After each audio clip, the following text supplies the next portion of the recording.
was the tragic events that happened up in Statesville, and it's kind of a unique area for us because our two TV markets kind of meet up there. And I know you guys have done stories on Greg Biffle, and this has been a big story for you. What have you guys been talking about today, and what's been the sentiment from the Triad area about this tragic plane crash today? Well, I think everybody feeling the same way, right? It's just, gosh, how could this happen? It's just super tragic right before Christmas. But we actually, we talked about Greg a lot not that long ago, just a couple of months back, with the Helene anniversary. One of our anchors here, Megan Malera, sat down with Greg. And they talked for about half an hour about, the whole Helene operation that he was so active and involved with his aviation, specifically with helicopter missions. And that was one of the things that Greg really contributed out of his own time, his own expense, his own willingness to help out and do something. And I think that just speaks a lot to his character and what he was about. And to see this now with an aviation tie-in and such a tragedy coming about, it's just horrible to see. And I think at this point, Brad, we're still kind of unsure, right? Like what type of cause there could be. I certainly don't have any inside information about that, but the weather has not been the best today. I don't know if that's a factor, but just horrible to see these images for sure. Yeah, Tim, we're meteorologists. A lot of us dabble in aviation, or we have some connection to aviation because, let's be honest, if you're a pilot, you've probably taken meteorology courses at some point, and if you're a meteorologist, you deal a lot with aviation because it's part of it. They just cross over quite a bit, and it's funny because so many of our colleagues, Tim, are pilots and meteorologists. Neither of us are pilots, right, but we deal a lot with some of these conditions, and we understand like flight rules at airports, the METARs, which we read all the time. We read kind of the same language that pilots do. But, the first thing we always think of, Tim, we're meteorologists, and we see a plane crash, we think, okay, could weather be a contributing factor? Because it is oftentimes a factor in these crashes. But I'll be honest with you, it wasn't great this morning, but it was a lot better at 10 a.m., 10:15 a.m. in Statesville than it was this afternoon and this evening when it got really bad. I could not find anything too crazy weather-wise. No strong winds, not a ton of turbulence, not a ton of icing.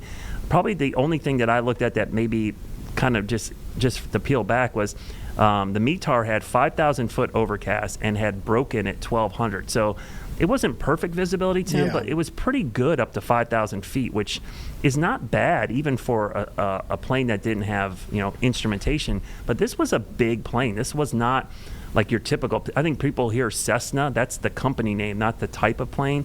This was a Citation. This was basically a private jet, right? And it had all the equipment to fly in the clouds. So there's really nothing that jumps off the map to me, at least, that there was a ton of weather issues there.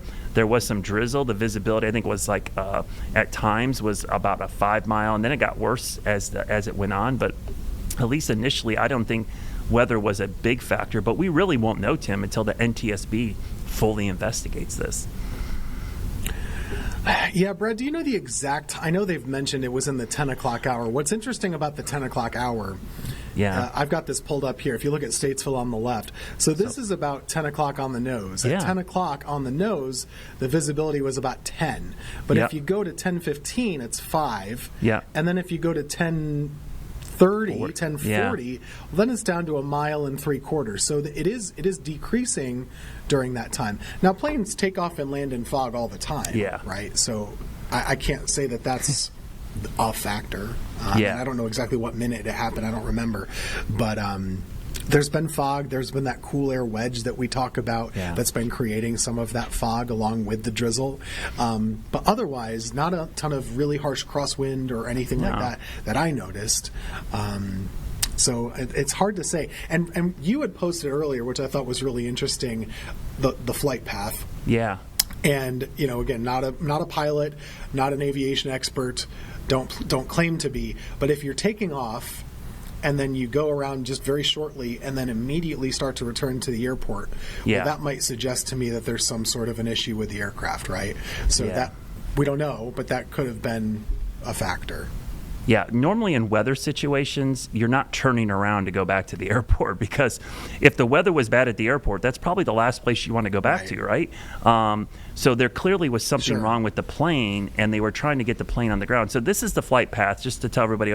So this is public data. All planes have, this ABS data. So I went back and I grabbed the flight path, and I'm going to try to pull this back a little bit. And so it took off.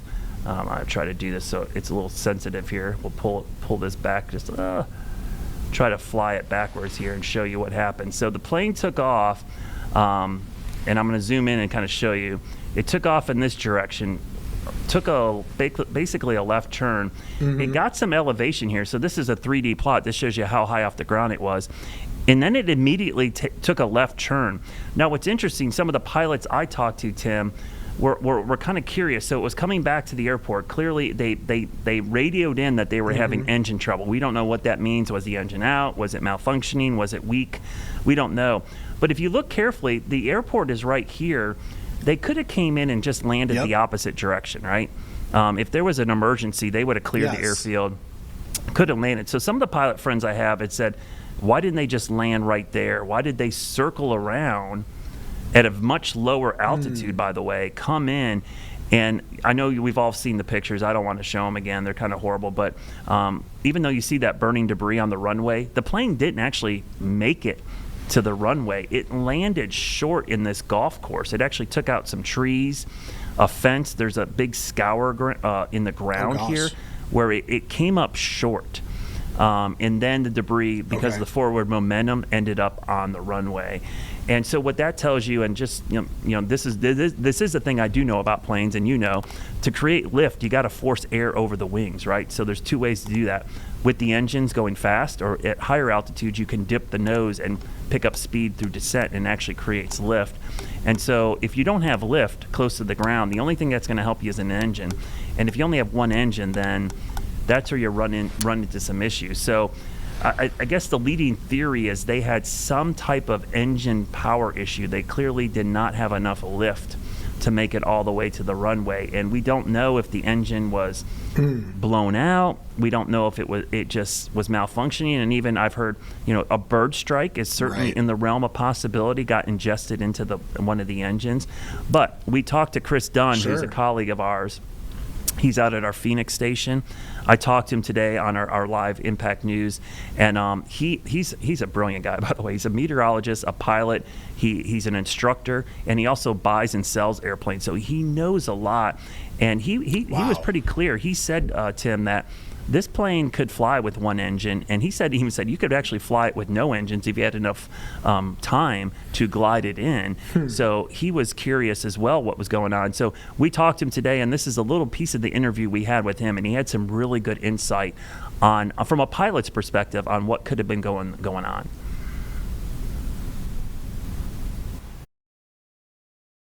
Did instruction. He's very familiar with these planes. Obviously not going to know a lot about this particular crash, but I wanted to bring in Chris Dunn, the chief meteorologist from our Phoenix 12 station. And Chris, thanks for joining us. And I know you know a lot about the Citation 550, and you're a pilot yourself. Could you tell our viewers watching online a little bit about what is going through a pilot's mind when they're taking off and they report engine trouble? What's the process that they would be going through to maybe get back to the airport, or how does that work from a pilot standpoint? Well, thanks for having me on, Brad. The first process is you want to deal with the emergency, and all pilots, no matter the skill level or the certification level, you're taught to deal with an engine out, whether it's if you have one or two or four engines on the airplane. So you deal with the emergency, and the first rule of any emergency in aviation is fly the airplane. Now, I was looking at some of the observations in that area, and they probably were in the clouds at that point, or maybe not, but pretty close to being in the clouds. So that adds an extra dimension. Not only are you trying to deal with an airplane that may not be functioning properly, but you also have the fact that you can't see outside, which in a normally functioning airplane is perfectly fine. And we're not sure, or at least I have not seen from some of the reports, if they have checked on with air traffic control at that point, because Statesville is a non-tower controlled airport, which is fine. you just do self-announces. But if you're flying IFR or instrument flight rules into the clouds, you are given a release time, you take off, and then you check in with air traffic control. I don't know if they had an opportunity to do just that, but obviously there was some sort of a problem where they took off and they made an immediate left-hand turn coming back to the airport, trying to get back on the ground. So if there was some sort of an engine problem or an engine failure, the first thing you want to do is secure the engine and try to keep the aircraft under control, and then try to get it back down on the ground as quickly as possible. So if you lose one engine, obviously this plane can fly with one engine. We heard from another expert that it technically could fly with no engines for a while at altitude, obviously.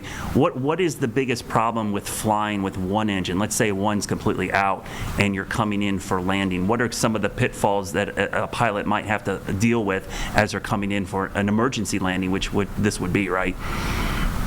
Yeah, certainly it can fly on one engine because it has two.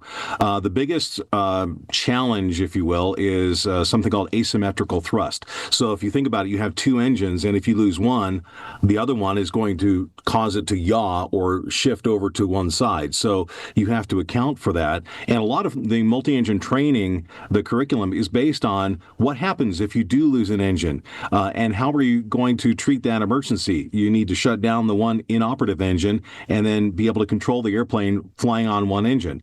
So there are a lot of procedures that you have to do, and then flying an instrument approach on a single engine in a multi-engine aircraft, that's a big part of training and the recurrent training as well. So there's a lot of emphasis put into that in the training environment on operating on just one engine in a multi-engine aircraft. So the flight crew, don't know if there was one or two. I believe the Citation 550 is certified for single pilot operations, but a lot of these operators do operate with two pilots up front, and that just adds an extra layer of safety.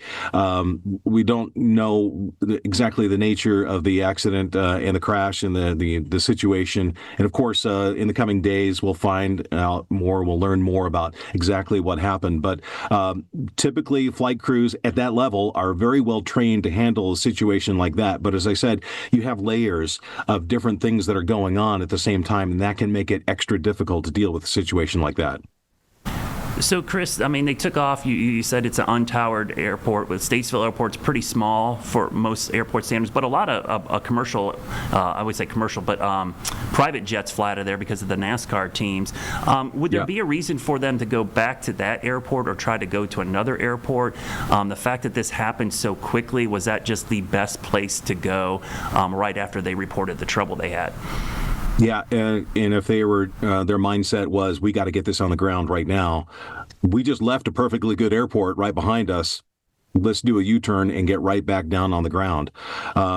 If they had everything under control and things were stabilized, they could declare a Mayday and try to get back into Douglas, the big airport with a lot more facilities and a lot more emergency response there. But I think their mindset was, we got to get this on the ground. We got to get it on the ground now. We just left an airport behind us. Let's turn back around and get back down on the ground. Again, I can't put my mind in the minds of the pilots on that airplane, but that would be my first guess as to why they turned back around and tried to get back down to the ground in Statesville. Yeah, I appreciate that, Chris. One last question before we let you go. I really appreciate you taking this time, and I'm glad you're giving us this input, that we don't know a lot of the information, but from an aircraft standpoint, you're familiar with this aircraft. What can you tell us about this specific aircraft? What is its typical usage, passenger load, those kind of things? What would this aircraft normally be used for?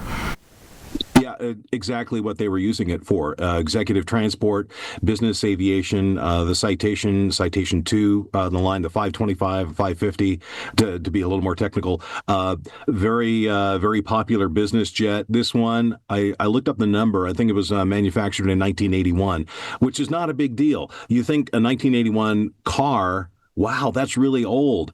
But for an aircraft, not so much, because every airplane in the U.S., in order to legally fly, they have to undergo an annual inspection. That doesn't that goes for the airliners, business jets, even the small trainers. Everything has to be inspected annually. And in addition, those inspections are much more in depth on a jet aircraft.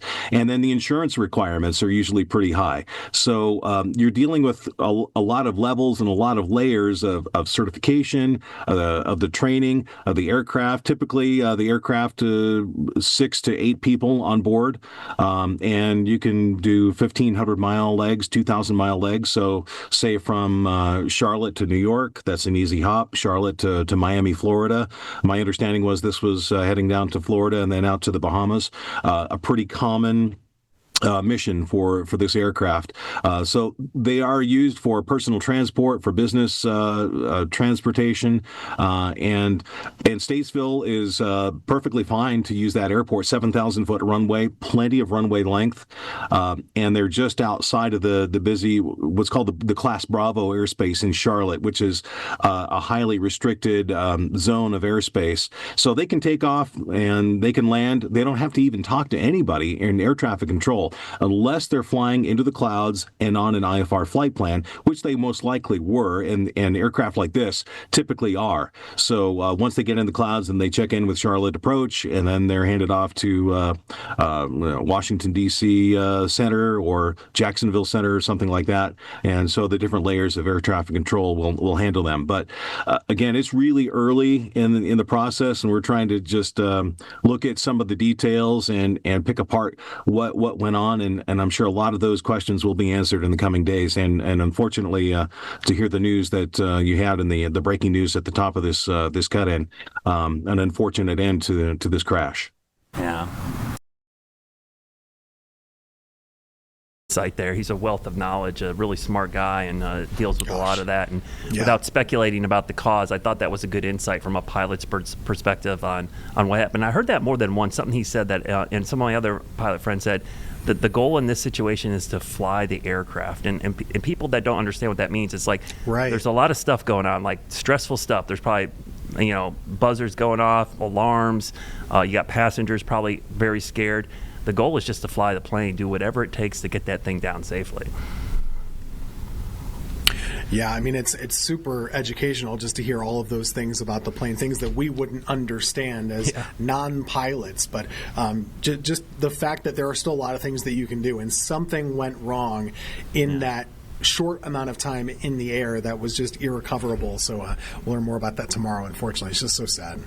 Yeah, and we might find out that maybe weather wasn't a direct cause, Tim, but one thing that when I spoke with Chris and another pilot friend of mine, it said that might have happened was as they were coming back to the airport because of that low cloud deck, which I saw that the maximum altitude they got to was like 1,500 feet, that maybe they got lower to get below the cloud deck so they could see the airport instead of relying on the instruments. Okay. And that might have made them come in lower than they normally would have. So that's speculation, but that was something that was brought up by a pilot saying, hey, maybe they tried to get below the cloud deck to see the runway, and that could have been a problem because that plane needs a little bit more speed and room, and they just didn't have as much because of the low cloud deck.